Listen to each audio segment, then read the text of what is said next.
Друзья, у нас на связи по скайпу Владимир Тхорик, журналист-расследователь проекта «Райс Молдова». Проект «Райс Молдова» опубликовал очередное расследование, которое проливает свет на планы Российской Федерации взять под контроль Республику Молдову к 2030 году. Господин Тхорик, здравствуйте, слышите ли вы студию? Здравствуйте, да. Господин Тхорик, вот очередное расследование, с чем я вас поздравляю, которое проливает свет на планы Российской Федерации по захвату Республики Молдова. В вашем расследовании вы пишете, что, согласно документам, которые попали в ваше распоряжение, Россия планировала к 2030 году взять под контроль Республику Молдова. Что значит взять под контроль и как это должно было проявляться? Ну, взять под контроль это, как другая любая страна, с такими амбициями, как у России. А, Россия, планировала как сохранить свое влияние в Молдове и также как увеличить свое влияние в некоторых сферах. Э, Этот документ разработан администрацией президента России, то есть Кремлем, Генштабом и несколькими спецслужбами, как службой внешней разведки, ФСБ и ГРУ, по данным наших собеседников из западных правоохранительных органов.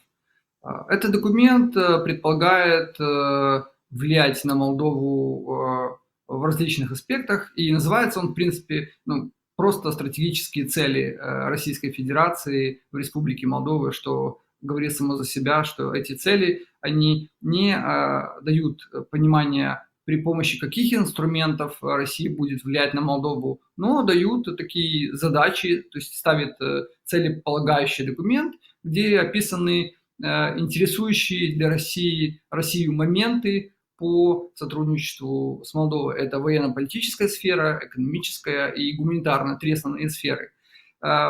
Эти три основные сферы, влиять на эти три, или укреплять свое влияние на эти три основные сферы Россия планирует на протяжении трех условных периодов. Это до 2022 года, допустим, до 2022 года Россия планировала открыть свое консульство в Камрате, в Гагаузии. Мы видим, что этого не случилось, хотя были некие даже инициативные группы, которые собирали какие-то подписи в поддержку открытия консульства, но этого не случилось. Случилась война, нападение России на Украину в 2022 году, то есть полномасштабная военная агрессия, потому что Россия в состоянии с Украиной, в состоянии войны с Украиной еще как минимум с 2014 года. То есть среднесрочные цели, которые поставила перед собой Россия в отношении с Молдовой до 2025 года. И есть по этим трем основным аспектам, о которых я сообщил. И есть долгосрочные так называемые цели до 2030 года. И они заключаются в том, что, если в общем, заключается в том, чтобы удержать влияние на Молдову и вернуть, возможно, частично золотые времена для России, когда Молдовой правил ее, можно сказать, дружественный России президент, например, как Кремлинович, это кличка Додона, которую он сам себе дал, и дружественной России партии, как, допустим, партия социалистов, которая правила до 2021 года страной. Вот как минимум, этот минимум Россия поставила перед собой до 2030 года. Параллельно Кремль пытается удержать в Молдове свои позиции при помощи трех сфер, как я говорил. Одна из сфер – это сфера сотрудничества в правоохранительной системе, то есть усиление связи в рамках Содружества СНГ, а также в рамках Евразийского экономического пространства. Это гуманитарная сфера, допустим, развитие и финансирование сети НПО. Мы находили приоритеты России в отношении Молдовы по развитию НПО в других документах, которые разрабатывал Генштаб, где признавалось, кстати, что одним из основных инструментов российского влияния на Молдову остаются спецслужбы. К сожалению, отмечалось, и поэтому отмечался приоритет развития сети НПО в Молдове. Некоторые из целей, которые поставила перед собой Россия, по отношению к Молдове в двусторонних отношениях с Молдовой, они уже реализованы или пытались реализовать через различных проводников российских интересов, которых можно пересчесть на пальцах одной руки, наверное. Ну, в смысле, я имею в виду политические партии, которых можно назвать проводниками российских интересов. Хорошо, вот из того объема и перечня задач, которые ставила перед собой Россия в Республике Молдова. Ну, с моей точки зрения, если смотреть, практически мало что было реализовано, не было реализовано самое главное. Они проиграли выборы в 2020 году и проиграли выборы в 2021 году. И людей, которые могли бы это реализовать через подписание соответствующих соглашений с Россией, у них не осталось своих агентов ни в президентуре, ни в правительстве. Но если учитывать то, что не в парламенте, да, потому что в парламенте нет большинства, да, там есть пророссийские политические партии, но они особо ни на что в парламенте сейчас не влияют. Получается, что Россия не смогла достигнуть, потому что там есть среднесрочный план, краткосрочный план, среднесрочный план и долгосрочный план. Краткосрочные планы к 2022 году, среднесрочные к 2025 и долгосрочные к 2030 году.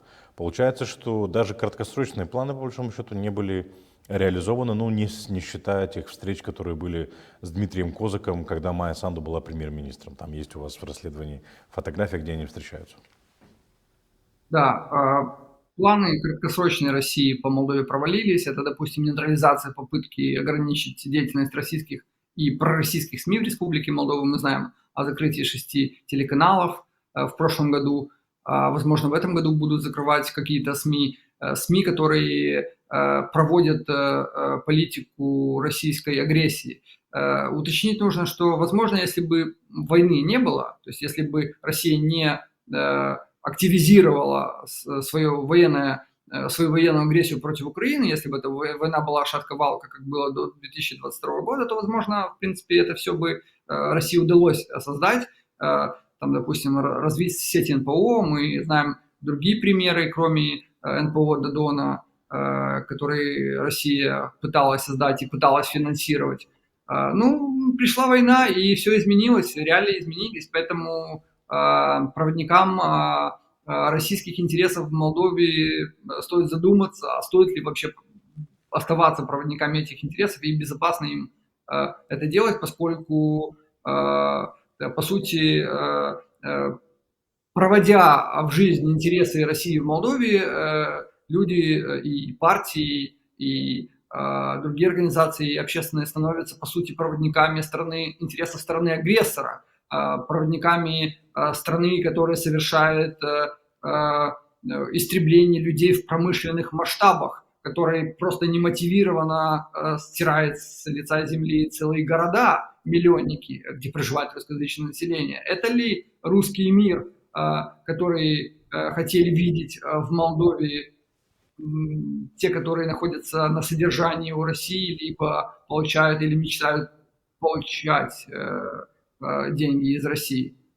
Ну, среди успешных проектов России, да, уточню, что среди успешных проектов России можно там назвать, ну, допустим, НПО Додона, которую он возглавил после того, как проиграл выборы президента. Напомню, мы проводили расследование о том, что, проиграв выборы президента, Додон создал тут же НПО через полгода, возглавил его в Молдо-Российский деловой союз, куда Россия закачала как минимум $300 тысяч.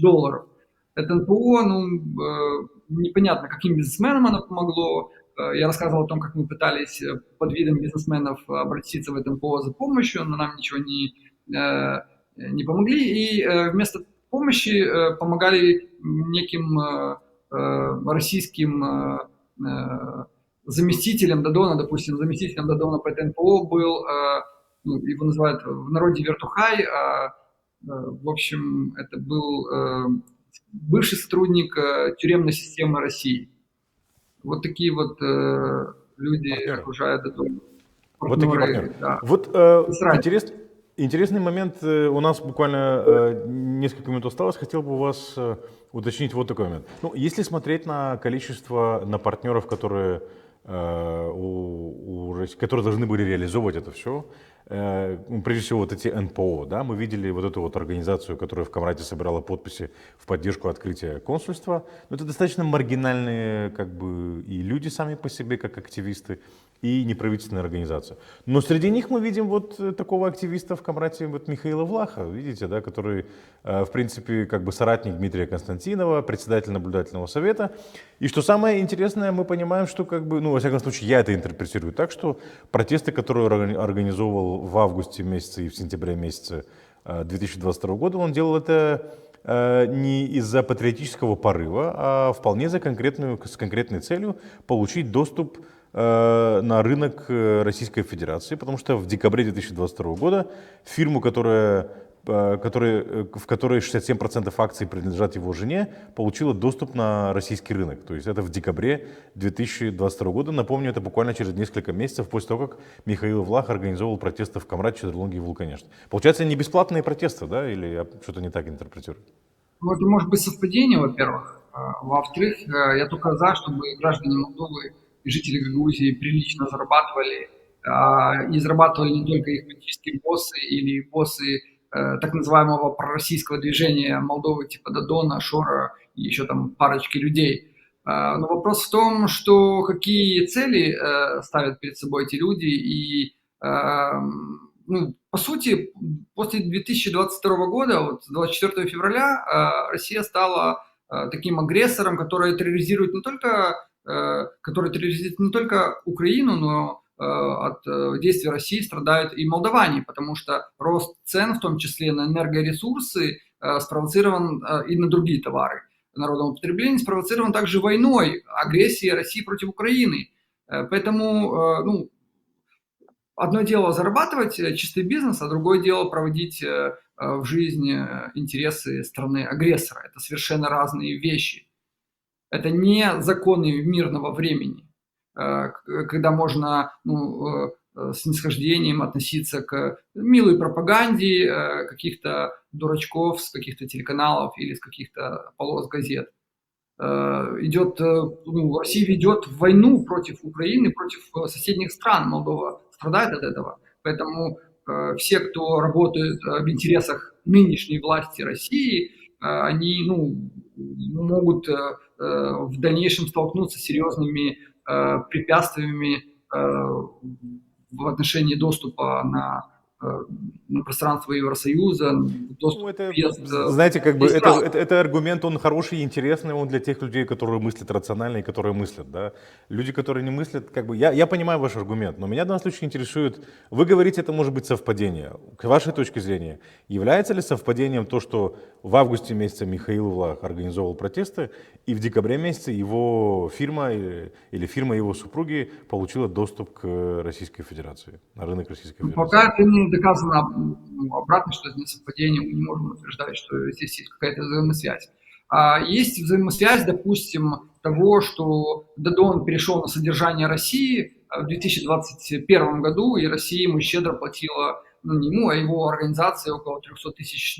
Это мы видим взаимосвязь. То есть транш из России, Дадон или его соратники выступают с антизападными заявлениями и с пророссийскими заявлениями. Хвалят Путина, Путин молодец, Путину надо договариваться. Конечно, Путин молодец, для Дадона, если окружение Путина щедро вознаграждает и платит Дадону, как минимум, кстати, запланировал 200 тысяч леев в месяц. Это неплохая зарплата. Как только это расследование прошлое, которое вы про Дадона публиковали с его деловой России, оно, по-моему, одно из предыдущих расследований, оно показывает, что как только Дадон выходил с пресс-конференции, сразу же до этого или на следующий день к нему на счет падала определенная сумма денег из Российской Федерации. Да, на счет его организации. Вот примерно, не знаю, то же самое или аналогичное мы видим в Гагаузии. Вот Михаил Влах сейчас опять возобновил протесты. То есть, как бы, мало ли что документы, которые попадут к вам или другим расследователям в руки через определенное время, покажут, что вот после этих протестов он получил еще какой-то бонус от Российской Федерации. Еще одна фирма получила, допустим.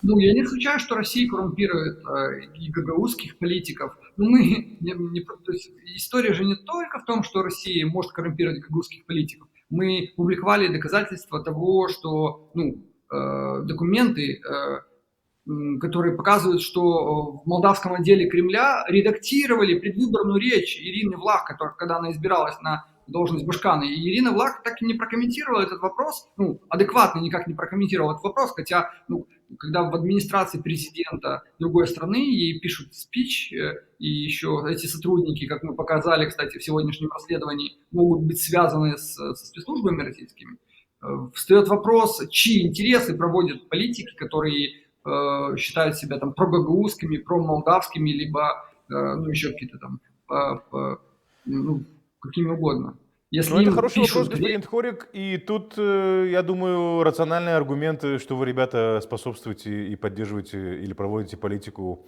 государства, которое убивает наших соседей, в них случае не работает, потому что они прекрасно понимают, что это государство убивает, и им просто, с моей точки зрения, никого не жаль, они просто тупо зарабатывают деньги. Поэтому, я думаю, это хороший повод правоохранительным органам и спецслужбам почитать расследование, которое опубликовал ваш проект, и задать вопросы людям, которые фигурируют в этом расследовании. Господин Тхорик, я благодарю вас за то, что вы пришли к нам в эфир, прокомментировали, ответили на наши вопросы. Желаем вам удачи в вашей расследовательской деятельности и ждем и дальше интересных и важных расследований для молдавского общества. Спасибо большое. Спасибо, спасибо. До свидания.